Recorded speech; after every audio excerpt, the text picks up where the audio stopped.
मैं आप सभी का भगवत गीता के इस महत्वपूर्ण 80वें सेशन में हार्दिक स्वागत करता हूँ।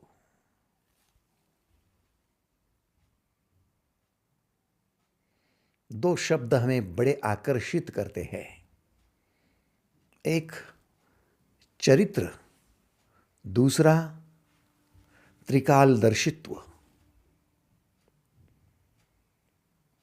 इन दो शब्दों से हम बहुत ज़्यादा आकर्षित होते हैं और दो शब्द हैं जिनसे हम बहुत ज़्यादा भयभीत रहते हैं।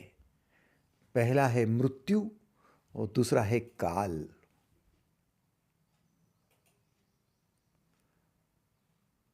ऐसा विशेष क्या है जो हमें आकर्षित कर रहा है? ऐसा विशेष क्या है जिससे हम भयभीत हो रहे हैं? बुनियादी बात है, हमारा चरित्र निर्माण होता है तब हमें विश्व महात्मा कहता है। चरित्र का संबंध केवल अच्छा बिहेवियर नहीं होता, चरित्र का संबंध केवल सात्विक भाव नहीं होता, तो चरित्र का संबंध आपके सर्वोत्तम कर्म होता है। ऐसे कर्म जो दुनिया को सेवा के रूप में मिले। आप कर्मयोगी बनते हो और चरित्रवान बन जाते हो। आप कर्मयोग से मुक्त होते हो और त्रिकालदर्शी बन जाते हो। अर्थात चरित्रवान होना और त्रिकालदर्शी होना सिक्के के दो पहलू है। जब तक चरित्रवान हो तब तक त्रिकालदर्शी नहीं हो सकते, और जब त्रिकालदर्शी बनेंगे तब चरित्र से ऊपर उठे होंगे।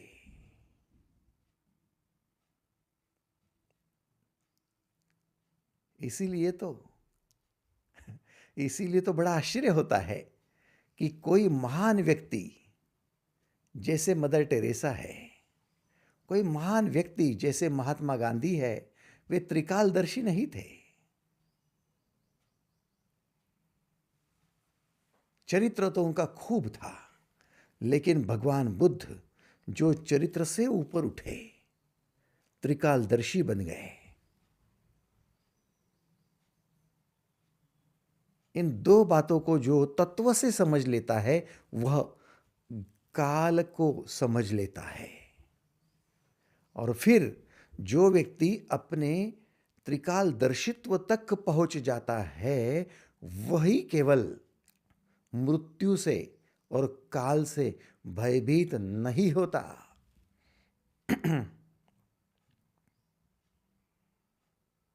इसका मतलब क्या हमने ये समझना कि हमें चरित्र मुक्ति पर ही केवल मृत्यु और काल के भय से मुक्ति मिलने वाली है? तब तक मृत्यु की और काल की भय से हम मुक्त नहीं हो सकते। आपका भय बना रहेगा। निर्भयता, जिसे अहम महत्व दिया गया है, अभयम सत्व संशुद्धि ज्ञान योग व्यवस्थिति दानम दमश्च कर्मश्च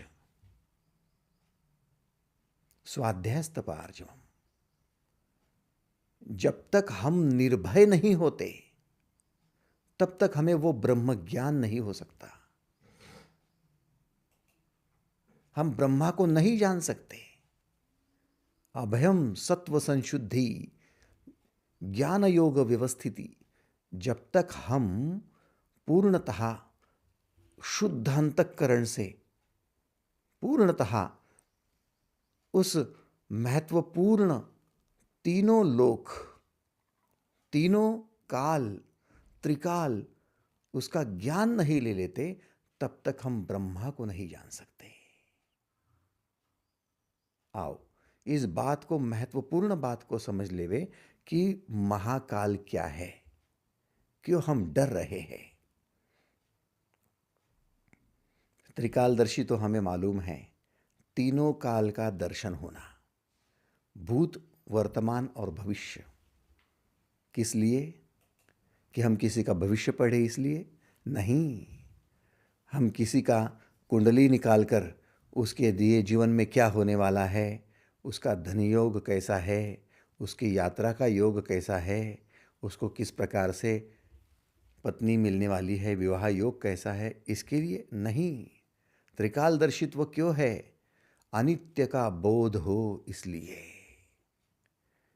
कि आज तक जो कुछ होते आ रहा है, वो जन्म था, वो मृत्यु था, सब अनित्य ही तो था।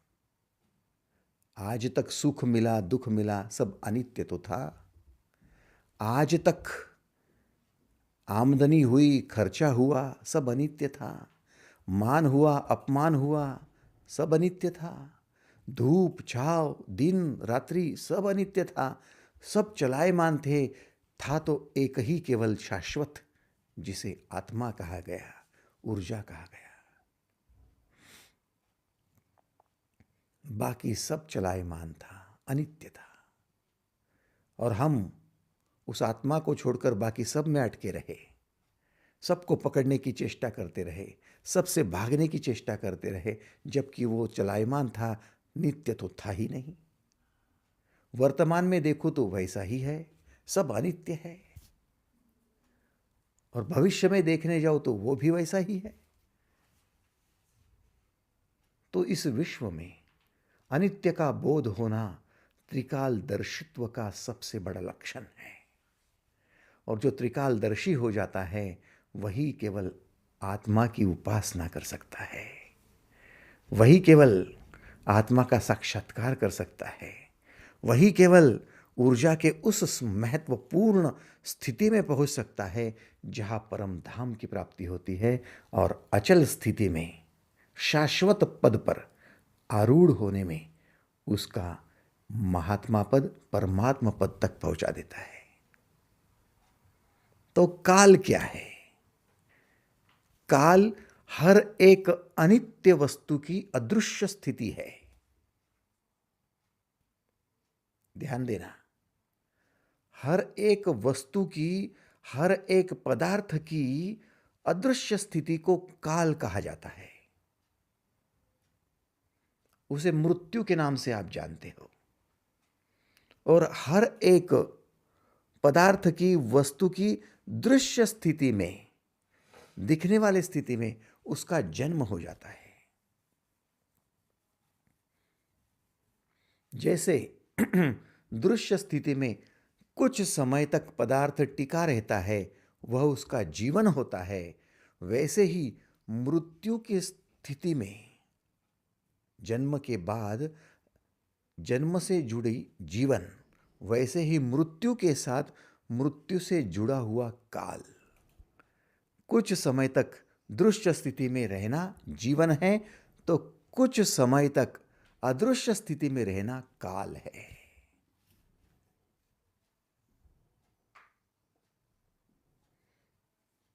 आप जन्मे और 70 साल जिए, आपका जीवन 70 साल का रहा। आप जन्मे, आप 80 साल जिए, जीवन 80 साल का रहा। आपके पिताजी 78 साल जिए, आपकी माता 84 साल जिए, उनका जीवन उतना रहा। फिर उनका मृत्यु हुआ। मृत्यु होने के बाद वो कितने समय तक उस अवस्था में रहेंगे, अदृश्य स्थिति में रहेंगे, उतना उनका काल है। उतना उनका काल है। एक शब्द प्रयोग आपने सुना होगा, काल कोठरी। काल कोठरी किसको दी जाती है? जो बंदी होते हैं, कैदी होते हैं, उनको दी जाती है। काल कोठरी का मतलब वहां पर उजाला नहीं होता, लोगों से मेलजोल नहीं होता, वहां दृश्य कुछ भी नहीं होता, अदृश्य होता है काल कोठरी में सब कुछ, जो दिखाई नहीं देता, बस उस अंधेरे में पड़े रहो। है ना विशेष? तो काल का संबंध अदृश्य स्थिति से है, अंधेरे से है। काल का संबंध यदि अदृश्य स्थिति से भी है, तो काल एक लंबे समय का काल है। जैसे जीवन आपका 80 साल का होगा तो हो सकता है मृत्यु भी 80 साल का, हो सकता है मृत्यु भी 100 साल का, हो सकता है मृत्यु भी लंबे समय का, अदृश्य स्थिति में। अब एक बात आप टेक्निकली समझने की कोशिश करो कि दिन में आप जगते हो और रात्रि को सो जाते हो। दिन में आप कॉन्शियस रहते हो, होश में रहते हो, रात्रि को अनकॉन्शियस हो जाते हो, बेहोश रहते हो। तो क्या दिन में ही केवल आपका कार्य शुरू रहता है, रात्रि में बंद पड़ता है? नहीं।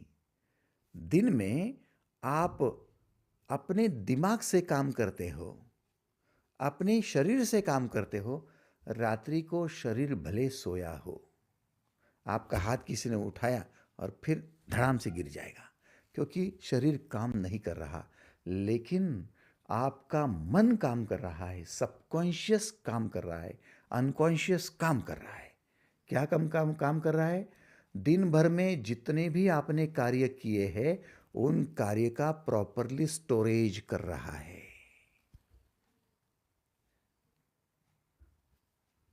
रात्रि के समय में आपका मन, सबकॉन्शियस मन अपने सभी दिन के कार्यों को प्रॉपरली स्टोर करने का काम करते रहता है।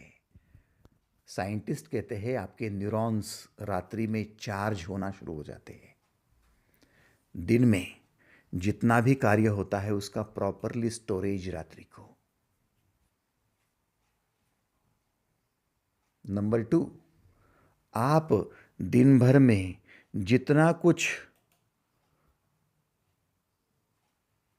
कार्य करते हो उसकी वजह से आपके मसल्स, आपकी जो स्नायु होते हैं वो स्नायु थक जाते हैं और उनका हीलिंग रात्रि में होता है। एक्चुअली क्या होता है, दिन में आप चलते हो, हाथ उठाते हो, ऐसा ऐसा जो भी कुछ करते हो, तो इतना करने से आपके मसल्स में अमाइनो एसिड की जो चेन होती है ब्रेक हो जाती है। रात्रि के नींद के समय में अनकॉन्शियस स्टेट में वो चेन फिर से जुड़ने का काम करते रहती है, उसका हीलिंग होता है और मसल फिर से बिल्टअप हो जाते हैं। इसलिए दूसरे दिन आप ताजगी महसूस करके उन्हीं मसल से अपना नया काम शुरू कर देते हो। तो किसने कहा कि रात्रि के अंधेरे में काम नहीं हो रहा? रात्रि के अंधेरे में हालांकि ज़्यादा काम हो रहा है, ज़्यादा महत्वपूर्ण साबित हो रही है कि दिन में तो आपने रैंडमली काम किया है, रैंडमली आस्था व्यस्त है। थोड़ा काम दफ्तर का कर लिया, थोड़ा काम सोचने का कर लिया, थोड़ा काम पत्नी के साथ कर लिया, थोड़ा काम बच्चों के साथ, पड़ोसी के साथ, थोड़ा झगड़ा कर लिया, थोड़ा प्रेम कर लिया, सब रैंडम है।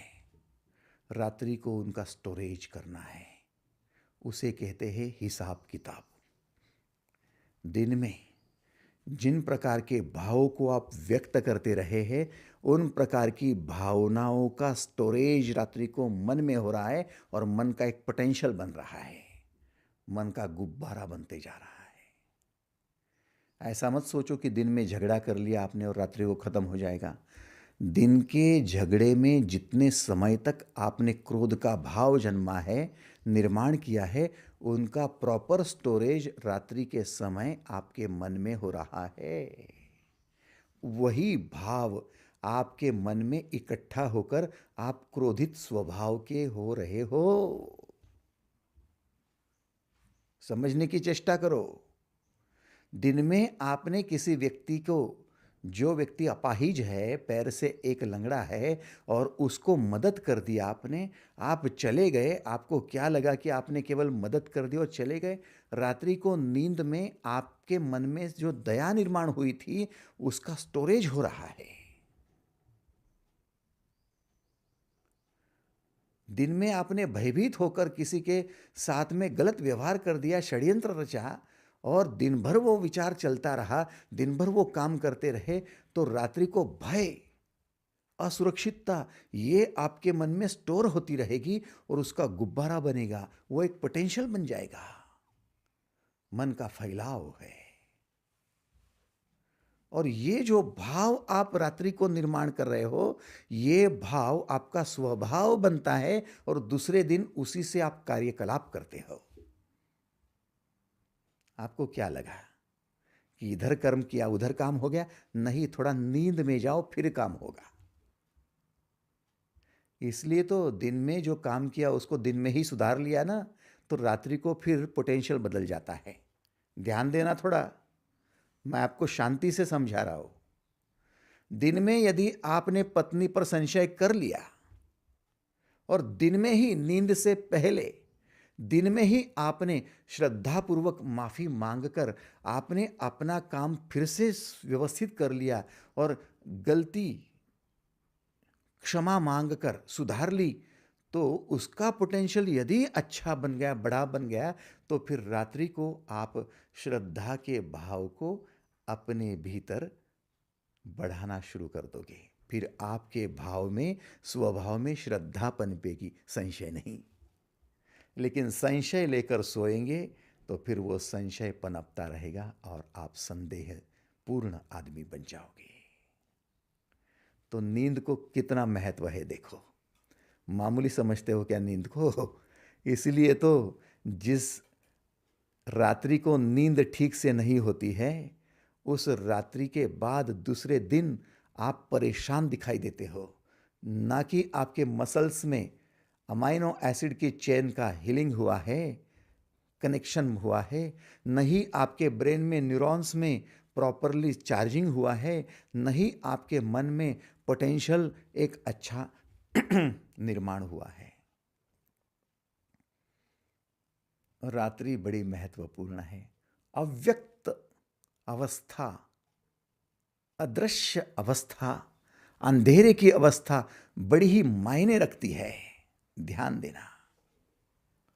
हर एक पेड़, जो पेड़ आपको दृश्य स्थिति में दिख रहा है, जो पेड़ आपको 5 फीट ऊंचाई तक गगन की ओर बढ़ता हुआ दिखाई दे रहा है जमीन से, 7 फुट होगा, 10 फुट होगा, 25 फुट होगा, 40 फुट का भी पेड़ होगा, 50 का भी होगा, 100 का भी होगा।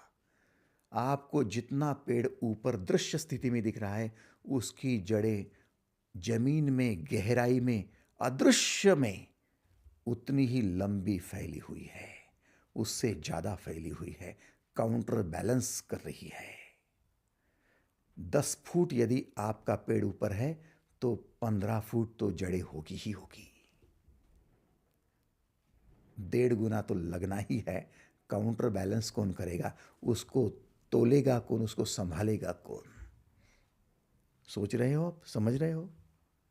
भाई साहब, आपके घर में दीवारों के बाहर जो बालकनी है ना, लटकती हुई, आकाश में लटकती हुई, वो यदि 4 फुट है तो उसके भीतर जो लोहा होता है ना अंदर बीम में, वो कम से कम 6 फीट डालना पड़ता है ताकि उसको बैलेंस कर ले। हो सकता है 10 फीट भी डाला हो। कहने का मतलब है कि आप दृश्य स्थिति में जितने हो, उससे अधिक अदृश्य स्थिति में अपना निर्माण करते रहते हो।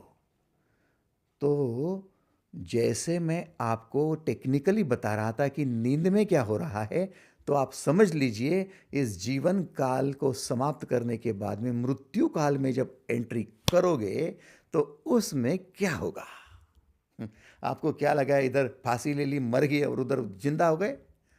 आहा, बड़े समझदार लग रहे हो। आपको क्या लगता है? इधर कुछ भी कर लिया, इधर मर गए और उधर जिंदा हो गए?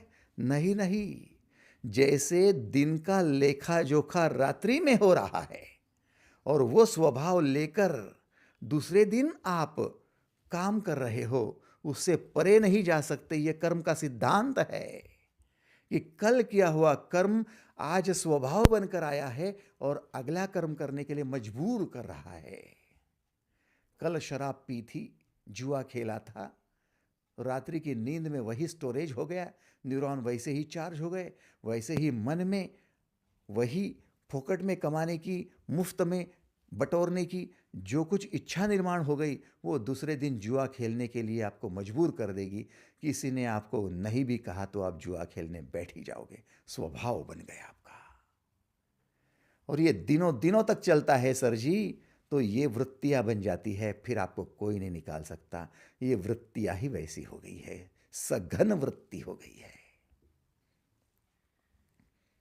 यदि इसे आप टेक्निकली समझ रहे हो तो फिर मृत्यु को क्यों नहीं समझना चाहते? इस जीवन के पश्चात मृत्यु, और मृत्यु के बाद जो अदृश्य स्थिति है उसे कहते हैं काल, और ये काल लंबे समय तक चलता है, वो है महाकाल। इसलिए लोग महाकाल से डरते हैं कि न जाने महाकाल में क्या क्या होगा, न जाने मृत्यु की अवस्था में क्या क्या होगा। कई लोगों ने तो यह कह दिया कि मृत्यु के बाद नरक में जाना पड़ेगा। तेल की कढ़ाई में उबलते हैं, ऊपर बहुत बड़े पर्वत शिखर से खाई में ढकेल देते हैं, और फिर लहूलुहान होते हैं, और फिर कांटों पे चलना पड़ता है, फिर जाकर क्या क्या हाल करते हैं, फिर चाबुक मारते हैं, फिर ये करते हैं, फिर वो करते हैं, क्या क्या करते हैं। मनुष्य जितना सोच सकता है उतना ही सोचेगा, उसके दिमाग में कल्पना दौड़ेगी, वहीं तक दौड़ेगा। लेकिन ध्यान देना, तत्व से जानो महाकाल को तो क्या पता चलेगा। तत्व से जानो तो यही सत्य सामने आएगा कि आप जीवन में जो कुछ कार्य करके आए हो, रैंडमली कार्य करिए हो, बचपन में, जवानी में, बुढ़ापे में जो कार्य किया हो, वो सारा व्यवस्थित रूप से आपके सबकॉन्शियस में, आपके अनकॉन्शियस में, आपकी चित्त में, आपकी एनर्जी के साथ जुड़े हुए पॉजिट्रॉन में वो पूर्णतः एकत्रित होता रहेगा। उसका सिस्टमैटिक स्टोरेज होता रहेगा, और वो स्टोरेज आपका हिसाब किताब होगा, जीवन का हिसाब किताब। एक बात आपको सीधी साफ शब्दों में समझनी है, जब तक रात्रि को आपकी मसल्स की प्रॉपरली हीलिंग नहीं हो जाती, तब तक आपकी नींद पूरी नहीं होती, जगने की इच्छा नहीं होती, जगते भी नहीं आप। कभी सुबह 5 बजे जग जाते हो तो कभी 7 बजे तक नींद नहीं खुलती, क्योंकि हीलिंग प्रॉपर नहीं हुई है। दूसरा, ब्रेन के न्यूरॉन्स में स्टोरेज प्रॉपर नहीं हुआ, तब भी नींद नहीं खुलती। तीसरा, आपने जो दिन में किया है उसका रात्रि को स्टोरेज प्रॉपर मन में नहीं हुआ, और मन पोटेंशियल नहीं बना, तब तक नींद नहीं खुलती। इसका मतलब आपकी नींद पूरी कब होती है? जब तक ये प्रॉपर स्टोरेज का काम नहीं होता और आपका स्वभाव नहीं बनता, आपकी वृत्ति नहीं पनपती, तब तक। ठीक उसी प्रकार से नया जन्म तब तक नहीं होता जब तक आपने पिछले जन्म का किए हुए कार्य का हिसाब किताब पूरा नहीं किया।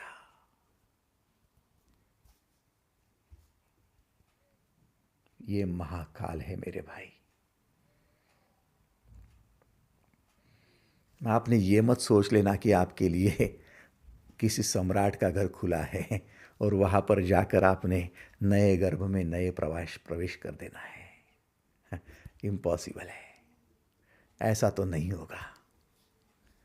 आपको इस जन्म का पूरा हिसाब किताब पूरा जोड़ना होगा, और सारा का सारा हिसाब अव्यक्त अवस्था में, काल के अवस्था में, मृत्यु के लंबे अवस्था में करना है। और चाहे उसके लिए फिर 50 साल लग जाए, चाहे उसके लिए 100 साल लग जाए, चाहे उसके लिए 200 साल लग जाए, पता नहीं, पता नहीं, पता नहीं। दिन यदि 12 घंटे का है तो रात्रि भी तो 12 घंटे की है। हाँ, और कई लोग, जो लोग मानसिक रुग्ण हैं, उनकी मानसिक रुग्णता के कारण उनको डॉक्टर सेडेटिव दे रहे हैं, उनको ट्रैंक्विलाइजर्स दे रहे हैं, उनको नींद की गोलियां दे रहे हैं, जिनको सिजोफ्रेनिया है, जिनको मैनिया है, जिनको कई प्रकार के डिप्रेशन के मोड है, जिनको कई प्रकार के मूड स्विंग्स होते हैं, जिनको कई प्रकार के मानसिक आघात और उसकी वजह से परेशानियां झेलनी पड़ती है। डॉक्टर करते क्या है? उसको ज़्यादा की नींद दे देते हैं। सोए पड़े रहो। वैसे ही यदि आप इस जीवन में अनाप शनाप काम करते रहेंगे, गलत काम करते रहेंगे, मूढ़ कर्म करते रहेंगे, गलत विचार, नेगेटिव थॉट्स, गलत विचार करते रहेंगे, गलत भाव प्रकट करते रहेंगे, तो फिर आपको भी ऐसे ही सेडेटिव ट्रैंक्विलाइजर की जरूरत मृत्यु के बाद होगी कि आप दिन में 4 घंटे ही केवल जगना और 24 घंटे में से 20 घंटे सोते रहना। वैसे ही आपको जीवन मिलेगा थोड़ा सा, मृत्यु मिलेगी लंबी चौड़ी। बहुत लंबे समय तक सोते रहो, बहुत लंबे समय तक हिसाब किताब जोड़ते रहो। बोले अच्छा है ना, नींद में तो बड़ा अच्छा लगता है। भाई साहब, नींद में अच्छा लगता है नहीं, नींद तो जब तक होती है पता ही नहीं चलता कि क्या चल रहा है। नींद खुलने के बाद पता चलता है कि नींद में क्या हुआ।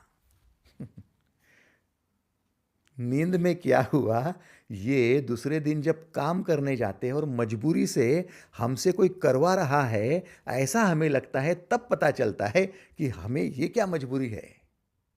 क्या मजबूरी है कि शराब खाने की ओर पैर भाग रहे हैं? क्या मजबूरी है कि बार बार झूठा बोलने की इच्छा हो रही है? क्या मजबूरी है कि बार बार वासना से अंधे हुए जा रहे? क्या मजबूरी है कि बार बार मालूम है कि ये पदार्थ नहीं खाना चाहिए, फिर भी उसी में अटके हुए हैं, अन्न की वासना में अटके हुए, शरीर की वासना में अटके हुए। कोई तो थोप रहा है हम पर, कोई नहीं थोप रहा है, आपका स्वभाव थोप रहा है। स्वभावस्तु प्रवर्तते, न कर्तृत्वम न कर्माणि लोकस्य सृजति प्रभु, न कर्म फल संयोगम स्वभावस्तु प्रवर्तते। आपका स्वभाव आपको एक दिशा दे रहा है, वो दिशा गलत भी हो सकती है, अच्छी भी हो सकती है। समझने की चेष्टा करो। इसीलिए क्या करना है, इसीलिए इस जन्म में आपको समझदारी से काम करना है। क्या समझदारी है? आओ ज्ञान विज्ञान योग के 7वें अध्याय को खोलेंगे। गीता खोलो, 7वें अध्याय का 30वां श्लोक आपको खोलना है। 30 आखिरी का श्लोक है ज्ञान विज्ञान।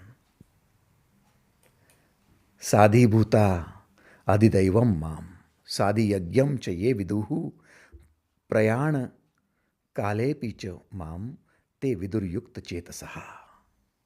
जो व्यक्ति अधिभूत, अधिदैव तथा अधियज्ञ सहित मुझे अंतकाल में भी जानते हैं, वे स्थिर चित्त वाले मुझे ही प्राप्त हो जाते हैं। साधिभूता अधिदैवम माम साधि यज्ञम च ये विदुः प्रयाण कालेपि च माम ते विदुर्युक्त चेतसः। जो अधिभूत को जानता है, अधियज्ञ को जानता है, अधिदैव को जानता है, अंतकाल में भी वह मुझे प्राप्त हो जाता है। 3 बातें बड़ी महत्वपूर्ण हैं। सबसे पहली है अधिभूत। अधिभूत क्या है? अधिभूत है उत्पत्ति विनाश के धर्म वाले सभी। जिसकी उत्पत्ति हो रही है, जिसका विनाश हो रहा है, जो अनित्य है, वो उसे अधिभूत कहा जा गया है। अब दिन में कई प्रकार के कार्य आप करते हो। कभी भोजन करते हो तो कभी वस्त्र पहनते हो, कभी आप पढ़ाई करते हो तो कभी आप घूमने जाते हो, कभी आप खेलने जाते हो तो कभी आप अपने दफ्तर का काम करते हो। कई प्रकार के अलग अलग रोल में आप जाते हो। जैसे जैसे रोल में जाते हो वैसे वैसे आप अलग अलग प्रकार में ढल देते हो अपने आप को। एग्रीड? आपका ढलना क्या है? खेलते हुए कुछ अलग प्रकार में होंगे आप, पढ़ाई करते हुए कुछ अलग प्रकार में होंगे आप। आपने खुद को ढाल दिया है, अवस्था में भी ढाल दिया। आपने खुद को उस विविध व्यवस्था में भी ढाल दिया। अब जब जब जैसी जैसी जरूरत पड़ रही वैसे वैसे खुद को ढाल रहे हो, वैसे वैसे ही एक अवस्था में ढालने के लिए आपने उस अवस्था का जन्म किया, उस अवस्था से निवृत्त होने में उसको आपने खत्म कर दिया, दूसरी अवस्था में गए। एग्रीड? जिस पदार्थ को, जिस व्यवस्था को आपने जन्म दिया, उसी व्यवस्था को कुछ समय तक टिकाकर आपने उसको खत्म कर दिया। ये आप कर रहे हो। तो जन्म और मृत्यु, उत्पत्ति और विनाश, ये धर्म वाले जो है वो सब अधिभूत है। दिन में कई प्रकार के अधिभूतों को आप प्राप्त होते हो, कई व्यवस्थाओं को, कई कार्यों को आप जन्म देते हो, करते हो, खत्म कर डालते हो। एग्रीड? तो उसी प्रकार से मृत्यु के पश्चात कई प्रकार के ऐसे आपके जीवन में, ऐसे आपके व्यवस्था में आपको एंट्री करनी होगी जिसमें आपने अपने स्वभाव को बना लिया है। तो उस प्रकार के जन्म में आप चले जाओगे, कुछ समय तक उसमें टिके रहोगे और फिर उसको समाप्त करके फिर नए में जाओगे। तो ये जन्म मृत्यु का चक्कर चला रहेगा, उसे भूत कहा गया है। कई प्रकार के भूत इस ब्रह्मांड में विराजमान है, उसमें से आप चयन करते रहोगे और व्यवस्था के अनुसार आप उसमें ढालते जाओगे खुद को।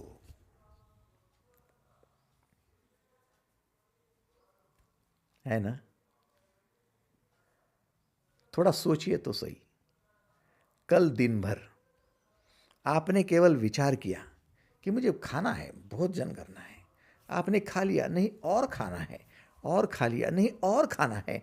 दिन भर आपने केवल खाना खाना और खाना और खाना और खाने में ही मजा दिया। दिन भर बस खाते रहे खाते रहे।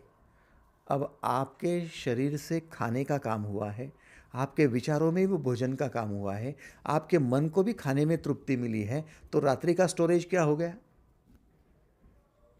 अन्न की वासना। रात्रि का स्टोरेज क्या हुआ? अन्न की भड़की हुई वासना।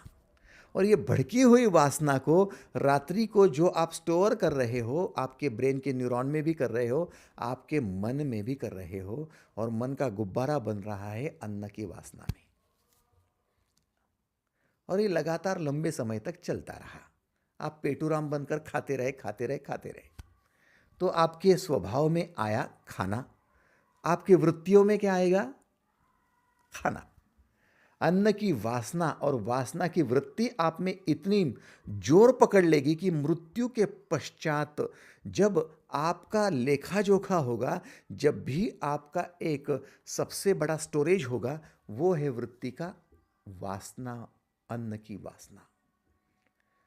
तो भाई अन्न की वासना से जो अधिभूत है कि उत्पत्ति और विनाश वाले जो धर्म वाले पदार्थ है, व्यवस्था है, उस व्यवस्था की ओर आकर्षण, वही आकर्षण होगा और फिर जन्म तो वहीं पर लेना है।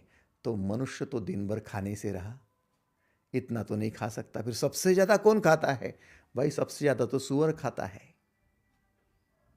दिन भर बस खाते रहता है, खाते रहता है। सूअर के इतना और कौन खाएगा? बस खाना और खाना और खाना और खाना। तो अच्छी बात है, सूअर का जन्म ले लेवे। सभी भूत आपके लिए अवेलेबल है, आप चिंता मत करो। ये ब्रह्मांड है, निश्चिंत रहो। आपके लिए अन्न वासना पूर्ण करने के लिए सूअर की योनि होगी, और फिर सूअर कोई ऐसी मां ढूंढ लेना, उसमें अपना गर्भ, उसमें ऐसा आकार, और फिर बना लेना सब। आपका सबकॉन्शियस, आपका अनकॉन्शियस, ये सारी बातों से पसार हो सकता है। जिस प्रकार की वृत्ति होगी उस प्रकार का जन्म हो सकता है। आप निश्चिंत रहो।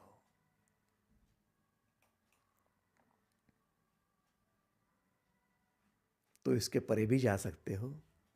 दिन भर में आपने ध्यान किया है, ज्ञान पाया है, विचार किया है, आत्मा का आपने ध्यान किया है, और सुंदरतम अवस्था में आपने दिन दिया जिया है, और फिर रात्रि की अवस्था में वो स्वभाव हो जाएगा। दूसरे दिन ध्यान करने की इच्छा होगी, दूसरे दिन दान करने की इच्छा होगी, दूसरे दिन आपको प्राणायाम करने की इच्छा होगी, दूसरे दिन स्वाध्याय करने की इच्छा होगी, दूसरे दिन आपको अपने कर्तव्य कर्म करने की इच्छा होगी। जो भी होगा, आपको स्टोरेज क्या हो जाएगा देखो, स्वभाव क्या हो जाएगा देखो। और जैसे स्वभाव है वैसा फिर अगला जन्म होगा आपका। अधिभूत के लिए जन्म वैसा होता है। जिस प्रकार के भाव निर्माण होते हैं अव्यक्त अवस्था में, उसी प्रकार का जन्म होता है। क्या इसके लिए प्रमाण है गीता में? हाँ, भगवत गीता के 8वें अध्याय के 6ठे श्लोक में झांक लेना। यम यम वापि स्मरण भावम त्यजत्यन्ते कलेवरम तम तमे वैति कौन्तेय सदा तद्भाव भाविता। मनुष्य अंतकाल में जिस जिस भाव में तथा स्मरण में अपने शरीर का त्याग करता है, उसको प्राप्त होता है, क्योंकि वह सदा उसी भाव में भवित होकर रहता है। 8वें अध्याय के 6ठे श्लोक को एक बार देख लेना। मनुष्य अंतकाल में जिस भाव में रहता है, जैसा स्मरण करता है, वैसे ही अगले शरीर को वह प्राप्त होता है। और कोई बड़ी बात नहीं है, क्योंकि ये जन्म और अगला जन्म, इन दोनों के बीच में जो पड़ाव है ना, उसे कहते हैं एक महाकाल। काल है वो। इसलिए लोग कहते हैं नहीं किसी से डरते हो तो काल से तो डरो। काल से माने स्टोरेज से तो डरो। स्टोरेज से माने अव्यक्त में जो हिसाब किताब होगा, अव्यक्त में जो आपका पोटेंशियल बनेगा और उसके बदौलत आपको नया जन्म मिलेगा, उससे तो डरो। अभी तो आप कर लेंगे, अभी तो क्या उल्टा सीधा करना है कर लेंगे, लेकिन अगला क्या? और जो दूरदर्शी होता है ना, लॉन्ग विजन होता है, उसका विजनरी होता है, वो केवल आज का नहीं सोचता, कल का सोचता है। जो केवल आज का ही केवल देखता है, वो गरीब रह जाता है। जो कल का देखने की ताकत रखता है, विजन रखता है, वो कल का सोचता भी है, नियोजन भी करता है, और कल अच्छा भी कर लेता है, वो अमीर हो जाता है। क्या आप सहमत हो? जिन लोगों को लगता है कि कल के बारे में भी देखना चाहिए, वे हाथ ऊपर करेंगे। धन्यवाद, थैंक यू, थैंक यू। तो भाई साहब, दीदी, माताजी, अगला जन्म भी आपको इसी जन्म में सोचना होगा। जैसे बचपन में जवानी का सोचा था, इसलिए बचपन में खेलकूद के समय में 8 घंटे पढ़ाई को दिए थे, स्कूल में जाते थे, सुहाता नहीं था, अच्छा नहीं लगता था, फिर भी जाते थे। क्यों? क्योंकि फिर अच्छी नौकरी चाहिए थी ना जवानी में। अभी थोड़ी चाहिए थी बचपन में, लेकिन जवानी में चाहिए थी। अच्छा बिजनेस चाहिए था। इसके लिए हमने पहली क्लास से लेकर 12वीं तक, बाद में ग्रेजुएशन के 3-4 साल, बाद में फिर पोस्ट ग्रेजुएशन के 3 साल, ऐसा करके जो भी हमने 20 साल तक दिए हैं, तो वो आगे की व्यवस्था के लिए दिए हैं। तो भाई साहब, अगले जन्म के लिए आप क्या दे रहे हो? अब से क्या दे रहे हो कि नहीं देना है? किसने देखा अगला जन्म? ये तो वैसा गरीब आदमी कहता है, झोपड़ी में रहने वाला, किसने देखा कल? तो कल का नियोजन उसके पास तो रहता नहीं, तो कल का स्टोरेज भी रहता नहीं। तो आज सुबह में फिर वो 10 ग्राम चीनी दे दे, 20 ग्राम तेल दे दे, और 10 ग्राम आटा दे दे, और उतना बनाएगा खाएगा। लेकिन जो समझदार होता है, साल भर का गेहूँ उसके पास स्टोर्ड है, साल भर का चीनी उसके पास स्टोर्ड है, दाल उसके पास स्टोर्ड है, साफ सफाई करके। वो गृहिणी को कहते हैं ये गृहिणी बड़ी समझदार है, उसको कोई फर्क नहीं पड़ता, स्टोर्ड है उसके पास। तो इतनी बात यदि हम जानते हैं, तो अगले जन्म का कौन सोचेगा? कौन सोचेगा? उल्टे जो सोचता है उसे लोग पागल कहते हैं कि अरे ये जन्म तो छोड़ दिया, किसने देखा अगला जन्म? अरे पगले, तुझे क्या पता है? तुझे अभी ज्ञान विज्ञान के बारे में क्या पता है? कुछ भी पता नहीं। इसलिए भगवान श्री कृष्ण कहते हैं अर्जुन से, अर्जुन, अगले जन्म में यदि तुझे उस ही शरीर को प्राप्त होना है जो तू चाहता है, तो अंतकाल में तेरा भाव और तेरा स्मरण दोनों को तुझे समझना होगा कि किसे स्मरण करना चाहिए। तो किसे स्मरण करना है? जब हमें पता होगा कि अधिभूत क्या है, अधिदैव क्या है, अधियज्ञ क्या है, तो हम करेंगे ना। साधिभूता अधिदैवम माम साधियज्ञम च ये विदुः प्रयाण काले च माम ते विदुर्युक्त चेतसः। अधिभूत को तो जान लिया कि ये नश्वर है, ये जन्मने वाला मरने वाला है। अधिभूत को जान लिया कि ये उत्पत्ति स्थिति और लय में अटका हुआ है। फिर दूसरा क्या है? अधिदैव है। अधिदैव क्या है? ब्रह्मा, जिसके माध्यम से ये हो रहा है। उस ब्रह्मा को जानो, उस प्रजापति को जानो, उस सूत्रधार को जानो, जिसे हिरण्यमय पुरुष कहा गया है। सादी भाषा में वो ब्रह्मा, उसे जानो। जो जानता है कि ये सब कुछ दिन में मैं क्यों करता हूं, मैं वासना में क्यों अटकता हूं, मैं गलत कामों में क्यों अटकता हूं, मैं नेगेटिविटी में क्यों फंसता हूं, मैं गलत लोगों के साथ में क्यों बहते जाता हूं। कारण है मैंने कल किया हुआ स्वभाव, निर्माण किया हुआ स्वभाव। अब मुझे आज वर्तमान में इसे बदलने की चेष्टा करनी चाहिए। तो चेष्टा कैसे करेंगे? ब्रह्मा की उपासना करके। ब्रह्मा क्या है? ब्रह्मा है आपका सूत्रधार, जो नए नए विविध प्रकार के निर्मिति को जन्म देते हैं। इसे अधिदैव कहा है। आपका दैव बलवत्तर है, आपका दैव अच्छा है। इसका मतलब क्या है? कि आपकी निर्मिति अच्छी है, आप बच गए, आपका दैव अच्छा है, आपके दैव ने आपको साथ दिया। इसका मतलब आपके ब्रह्मा ने आपको साथ दिया। कल तक स्वभाव तो गलत बना लिया था आपने, कल तक आपने वृत्ति तो खराब कर ली थी, लेकिन अब आपने ब्रह्मा को समझकर अपनी खुद की एक नई निर्मिति के लिए काम शुरू कर दिया, और आपका दैव अब आपको एक नई दिशा दे देगा। वालिया लुटेरा गलत काम कर रहा था, गलत वृत्तियां थी, गलत स्वभाव था, उसकी वजह से मजबूरी से वो कर रहा था, वो काट रहा था, मार रहा था, पीट रहा था। लेकिन जैसे ही उसने वर्तमान में अपने ब्रह्म को समझ लिया और अपने खुद के विचारों को बदल दिया, भाव को बदल दिया, कर्म को बदल दिया, तो उसका दैव ही बदल गया और वो वाल्मीकि ऋषि बन गया। आप समझ रहे हो? वालिया लुटेरे को मौका मिला, उसने खुद को बदल दिया। कैकेयी को मौका नहीं मिला और कैकेयी ने खुद को नहीं बदला, और फिर कैकेयी आज भी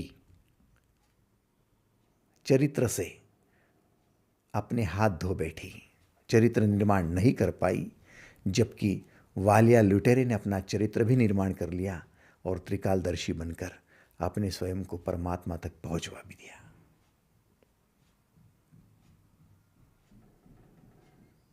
आदिदैव माने ब्रह्मा।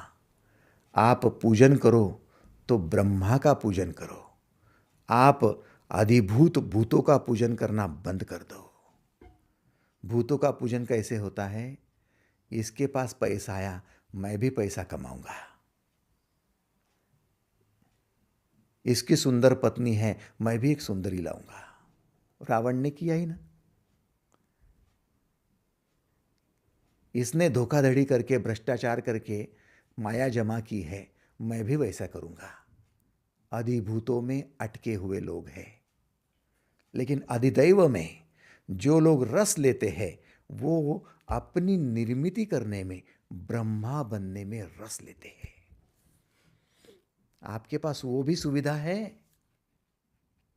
मृत्यु से पहले करो ये, प्रयाण काले पी च माम, प्रयाण काल अर्थात मृत्यु के समय स्मरण आपका सही हो, मृत्यु के पहले यदि आप लंबे समय तक, अभी से मृत्यु के समय तक यदि आप अधिदैव को समझकर काम करोगे कि ये ब्रह्मा है और ब्रह्म निर्मिति होनी चाहिए, तो फिर प्रयाण समय अर्थात मृत्यु समय आप अपने आप उसमें आकर्षित हो जाएंगे।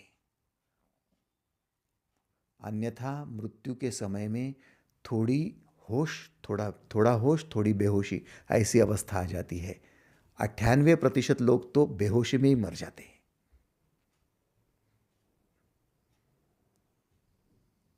डरते हैं ना मृत्यु से, भागना चाहते हैं ना मृत्यु से, भय लगता है उनको मृत्यु से, तो वैसे ही डर जाते हैं और वैसे ही उनकी गात्र शिथिल हो जाती है। आँख, ब्रेन, कान, सारी इंद्रियां शिथिल हो जाती है, तो वैसे ही वो बेहोशी की अवस्था में चले जाते, पैनिक अटैक हो जाता है वो। लेकिन अभी यदि आप काल को समझ लिए, मृत्यु को समझ लिए, अधिभूत को समझ लिए, अधिदैव को समझ लिए और अभी से यदि आप ब्रह्म निर्मिति करने के लिए तैयार हो गए, तो बेहोश होने की क्या आवश्यकता है। मृत्यु भी महाउत्सव बन जाएगा, क्योंकि आपको पता है कल क्या होने वाला है ना। आपको मालूम है आज आपने पूरी तैयारी कर ली एग्जामिनेशन की, और फिर रात्रि को जो सोएंगे तो मज़े से सोएंगे, मालूम है कल एग्ज़ाम में क्या लिखने वाला हो। आपकी पूरी तैयारी हो गई है शादी ब्याह की, और दूसरे दिन मालूम है कि शादी ब्याह धूमधाम से होने वाला है, तो शांति की नींद सोएंगे। लेकिन पहले ही दिन यदि आपने तैयारी ही नहीं की है, न एग्ज़ाम की है न शादी की है, तो मालूम है दूसरे दिन क्या हाल होने वाले हैं। तो वो काल रात्रि होगी आपके लिए, नींद नहीं आएगी, परेशानी बढ़ती रहेगी, आपके लिए बहुत कठिन समय होगा वो। तो वैसे ही तो भगवान श्री कृष्ण कह रहे हैं कि रात्रि के समय में जैसे शांति की नींद चाहिए, वैसे ही मृत्यु में आपको शांति की मृत्यु चाहिए। ओम शांति शांति शांति। क्या लगता है आपको, कंडोलेंस देने वाले, जिसकी मृत्यु हुई उसके बाजू में खड़े होने वाले सभी लोग कहते आत्मा को सद्गति मिल जाएगी? क्या लगता है आपको? अरे उसने अधिदैव को जाना ही नहीं था, उसने ब्रह्मा को पहचाना ही नहीं था, ब्रह्म ज्ञान उसको था ही नहीं, तो वो कैसे सद्गति पाएगा? आपको क्या मालूम उसने कौन सी वासनाएं भड़काकर अपना स्वभाव खराब कर लिया है, अपनी वृत्तियां बिगाड़ ली है। आपको क्या मालूम, होगा आपका भाई, होगी आपकी माँ, होगी आपकी पत्नी, होगा आपका पति, मालूम नहीं हमको। कर्म का सिद्धांत है, ये आपको भुगतना भी होगा और ये आपको उपहार के रूप में प्राप्त भी होगा।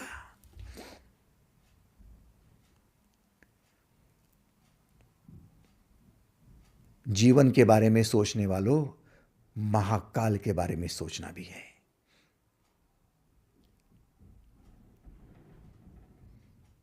तो वहां जाने के लिए हमें क्या चाहिए? अधिदैव की उपासना चाहिए। क्या है अधिदैव? ब्रह्मा है। ब्रह्मा क्या है? ब्रह्मा 4 युग से बना हुआ ब्रह्मा है। सहस्त्र युग पर्यंतम अहर्यद ब्रह्मणो विदुहु रात्रिम युग सहस्त्रांतो तेहो रात्र विदो जना। ब्रह्मा का एक दिन 1000 चतुर्युग तक का अवधि वाला, और रात्रि भी उतनी ही। चतुर्युग क्या है? 4 युग है, कलयुग, द्वापर युग, त्रेता युग और सतयुग। कलयुग क्या है आपके लिए? कलयुग क्या है ये अधिदैव के साथ मैं बताता हूं। आप केवल बुद्धि से कर्म करते जाओ, चतुराई से कर्म करते जाओ, किसमें फायदा है, किसमें नुकसान है, कौन देने वाला है, कौन नहीं देने वाला है, किसके साथ बोलना है, किसके साथ नहीं, ये सारा चतुराई के साथ करते जाओ। आएगा आपके पास सारा भूत जमा हो जाएगा, अधिभूत बहुत जमा होगा, बहुत धनराशि भी जमा हो जाएगी। लेकिन आप केवल बुद्धि वाले माने कलयुगी हो जाओगे। कलयुग का संबंध केवल बुद्धि के साथ किया कर्म। द्वापर युग का मतलब है मन को प्रधान रखकर किया गया कर्म। अच्छी भावना का त्याग हो रहा है क्या? कौन सी भावना से ये कर्म हो रहा है? दिमाग तो चल रहा है, लेकिन भावना कौन सी है? नहीं, सद्भावना है, कल्याण की भावना है, उनका भला हो यह भावना है, अच्छा है। तो फिर आप द्वापर युग तक एक युग ऊपर उठ गए।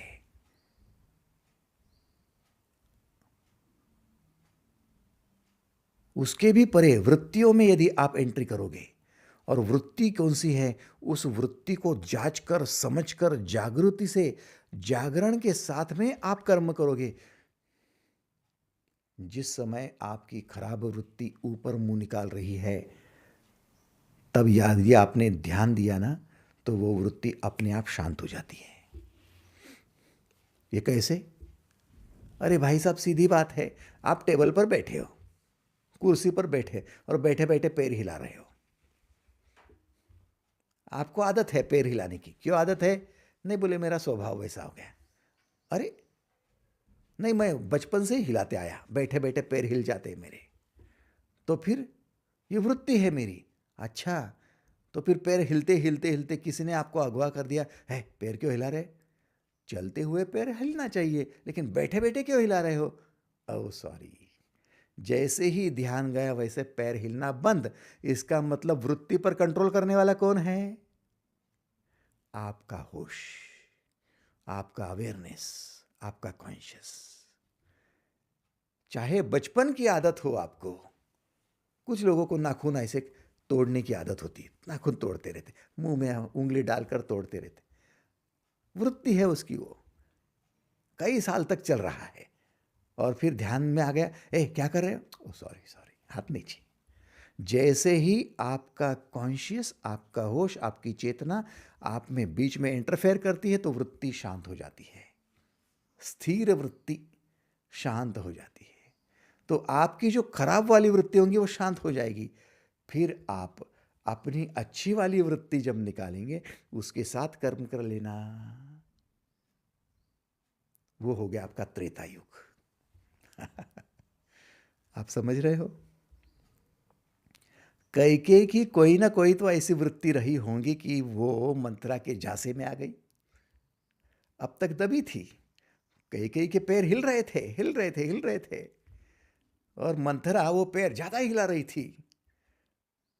काश के कोई मिल जाता गुरु, सदगुरु मिल जाता, और कैकेयी को उसके पैर हिलाने बंद बोलता, तो फिर वो कॉन्शियस यदि जागृत हो जाता, तो कैकेयी उस झांसे में नहीं आती, अपनी वृत्ति शांत कर लेती, स्थिर कर लेती, और अच्छी वृत्ति जो थी, जिसकी वजह से उसने राम का इतना लालन पालन किया था, उसी को बरकरार बनाए रख के अपना आगे का कर्म सुधार लेती। तो त्रेता युग में राम के साथ में कैकेयी भी पूजवाई जाती। कितने लोगों को स्वीकार है? हाथ ऊपर करेंगे। धन्यवाद, thank you, thank you, thank you. तो कहने का मतलब है, आपको जब तक युक्त चित्त वाले नहीं होते आएगा, तब तक आप कृष्ण को प्राप्त नहीं होंगे। कृष्ण ने कह दिया, जो व्यक्ति अधिभूत, अधिदैव तथा अधियज्ञ को अंतकाल में भी जानता है, वो स्थिर चित्त वाला, उसके नीचे अंडरलाइन कर लो, युक्त चित्त वाला, वो मुझे प्राप्त हो जाता है। त्रेता युग, चित्त वाला युग। आप स्थिर चित्त वाले बनने को तैयार हो? बस होश, जागृत, अवेयरनेस। इसलिए बुद्धि सूक्ष्म बुद्धि हो जाए, बुद्ध की बुद्धि हो जाए। इसलिए बुद्ध ने कहा था, प्रज्ञा सबसे पहले शरण जाओ तो प्रज्ञा को शरण जाओ, बुद्धम शरणम गच्छामि। ये प्रज्ञा ही हमें हमेशा परेशान कर देती, क्योंकि हम होश में नहीं रहते, क्या कर रहे हमें पता नहीं होता। यीशु को क्रूस पर लटका दिया, यीशु ने उन लोगों को रिएक्ट नहीं किया, मालूम था कि ये करने ही वाले हैं, कर ही रहे हैं, ये अधिभूत को जानने वाले हैं, इनको अधिदैव पता ही नहीं है। कह दिया, हे प्रभु इन लोगों को माफ करना, ये लोग क्या कर रहे हैं उन्हें नहीं पता, वो बेहोश है, अनजान है, क्या कर्म कर रहे हैं उनको ही मालूम नहीं है। होश था। तो जो अपनी वृत्ति को अपने शिकंजे में ले लेता है, स्थिर रखता है और वृत्ति को शांत वृत्ति से जो कर्म करने जैसा है वो अपनी अच्छी वाली वृत्ति उसी से करता है, वो त्रेतायुगी हो जाता है, राम हो जाता है।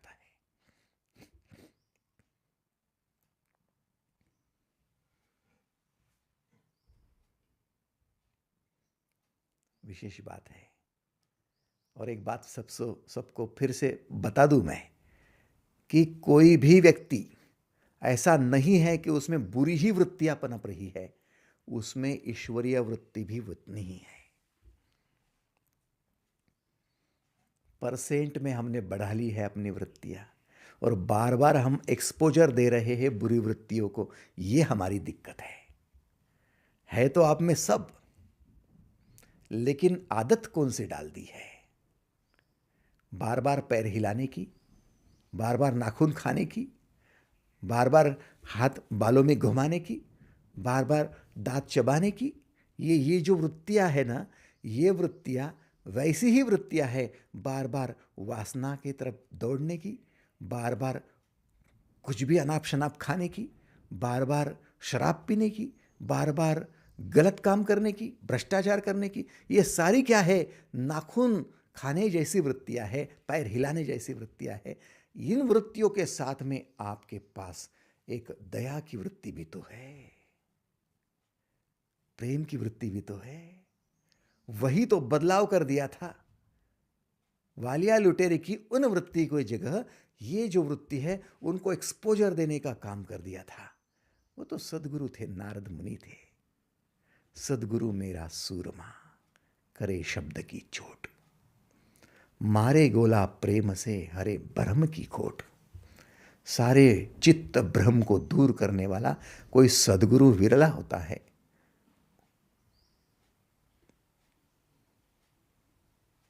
हर युग में आते हैं, पहचानने में नहीं आते कि सदगुरु कौन है।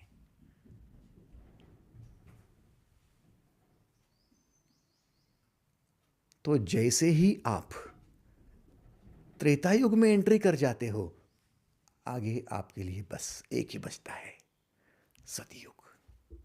और सतयुग के लिए आपको अधियज्ञ पता होना आवश्यक है। अधियज्ञ क्या है? अधियज्ञ का मतलब है वासुदेव, अंतर्यामी परमात्मा। अधिभूतम क्षरो भावः पुरुषश्च अधिदैवतम। अधियज्ञो अहमेवात्रे देहे देहभृतांबर। 8वें अध्याय का 4था श्लोक क्या है? अर्थ क्या है? देखो, अधिभूतम क्षरो भावः, जो उत्पत्ति विनाश के धर्म वाले सभी पदार्थ है, अधिभूत है। पुरुषश्च अधिदैवतम, जो पुरुष है अर्थात हिरण्यमय पुरुष है, सूत्रधार है, प्रजापति है, ब्रह्मा है, वो अधिदैव है। और अधियज्ञो अहमेवात्र, मैं अर्थात वासुदेव अंतर्यामी परमात्मा अधियज्ञ हूं। बस एक छोटा सा ध्यान मैं आपको सिखाना चाहता हूं। अधियज्ञ का ध्यान है। हर रोज सुबह जगने के बाद, हर रोज रात्रि के नींद से पहले, चाहे तो सुखासन में बैठना, हाथ मुंह पैर धोकर, स्वच्छ होकर, ढीले कपड़े हो, सुखासन में बैठो, सिद्धासन में बैठो, पद्मासन में बैठो। नहीं बैठना होता है तो कुर्सी पर बैठो, लेकिन पैर न हिलाते हुए शांति से बैठो।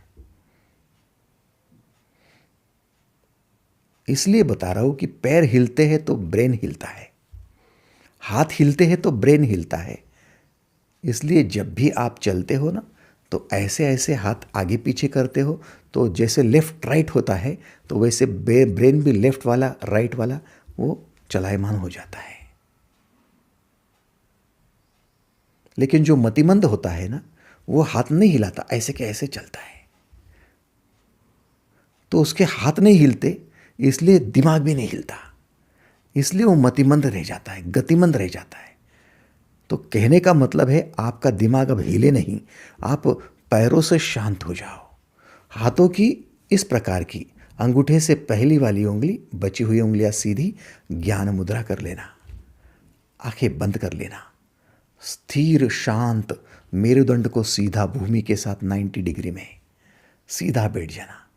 किसी रिलैक्स मोड में नहीं बैठना, शांत बैठना और अपनी आंखें बंद करना। शुरू में गहरी श्वास लेना, गहरी श्वास छोड़ देना, फिर गहरी लेना, फिर छोड़ देना। 3-4 बार कर लिया, शांत होने लगे।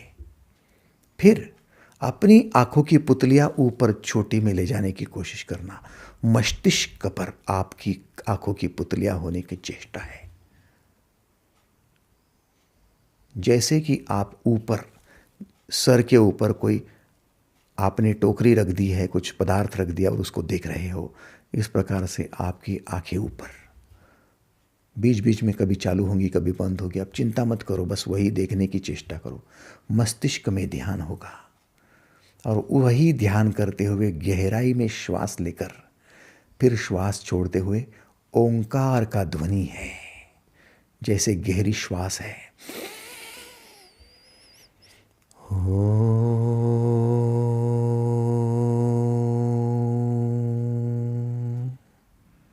ऐसे ओंकार लगातार ओम का उच्चारण करते रहे। ये ओम का अक्षर, ये संपूर्ण ब्रह्मांड की सूत्रधार का एक मूल स्थान है जो अधियज्ञ तक पहुंचा देता है। आप इस ध्यान से अपने सहस्त्रार चक्र को पूर्णतः नियंत्रित कर पाओगे। आप अपने प्राणों का उत्थान करके, उदान वायु को सिद्ध करके अपने ऊपर तक अर्थात सहस्त्रार चक्र तक अपने प्राणों की गति बढ़ा दोगे।